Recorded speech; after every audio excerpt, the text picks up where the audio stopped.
বাংলায় আয়ুষ্মান ভারত যোজনা চালু হওয়ার পর থেকেই এই প্রকল্পে কে সুবিধা পাবেন আর কে পাবেন না তা নিয়ে সাধারণ মানুষের মধ্যে নানা প্রশ্ন ইতিমধ্যেই তৈরি হয়েছে।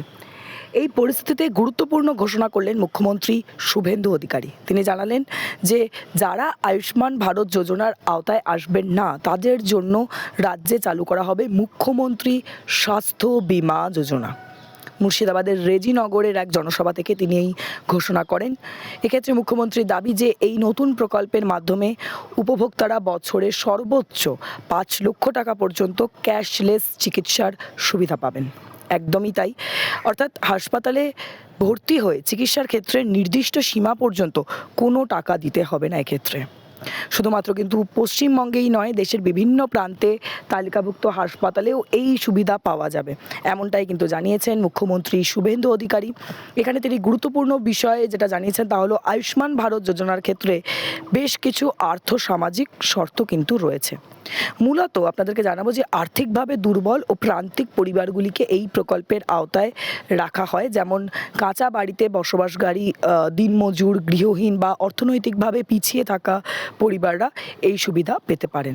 অন্যদিকে যাদের 4 চাকা গাড়ি রয়েছে, পাকা বাড়ি রয়েছে, 5 একরের বেশি কৃষি জমি রয়েছে বা যন্ত্রচালিত কৃষি সরঞ্জাম রয়েছে, তারা সাধারণভাবে এই প্রকল্পের যোগ্য কিন্তু হবে না, বিবেচিত হবে না। এর পাশাপাশি আরও কিছু শর্ত রয়েছে, যেমন পরিবারের কেউ সরকারি চাকরিজীবী হলে, আয়কর প্রদান করলে অথবা মাসিক আয় 10,000 টাকার বেশি হলে তারাও এই প্রকল্পের সুবিধা থেকে বাদ পড়তে পারেন।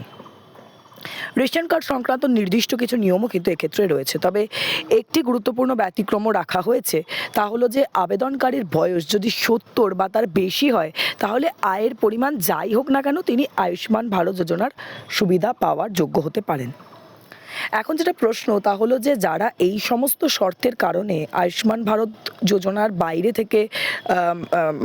থেকে যেতে পারেন, তাদের ক্ষেত্রে কি হবে ঠিক এই প্রশ্নের উত্তর দিতেই মুখ্যমন্ত্রী স্বাস্থ্য বীমা যোজনার ঘোষণা করেছে, এমনটাই কিন্তু জানানো হয়েছে। এবং এই প্রকল্পেও বছরে 5 লক্ষ টাকা পর্যন্তই ক্যাশলেস চিকিৎসার সুবিধা দেওয়ার কথা বলা হয়েছে।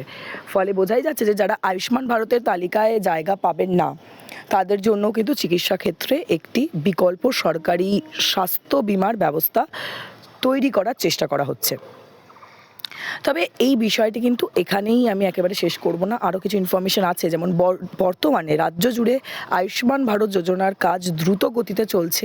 কারা শেষ পর্যন্ত এই প্রকল্পের সুবিধা পাবেন এবং কারা নতুন মুখ্যমন্ত্রী স্বাস্থ্য বীমা যোজনার আওতায় আসবেন তা কিন্তু নির্ভর করবে এই সংশ্লিষ্ট প্রকল্পের কি নিয়ম জারি করা হচ্ছে, কি যোগ্যতা আছে এবং সরকারি যাচাই প্রক্রিয়ার উপরে। সব মিলিয়ে রাজ্যের স্বাস্থ্য পরিষেবায় আরও বেশি মানুষকে আর্থিক সুরক্ষার আওতায় আনার লক্ষ্যেই কিন্তু এই নতুন ঘোষণাকে একটা গুরুত্বপূর্ণ পদক্ষেপ হিসেবে দেখা হচ্ছে।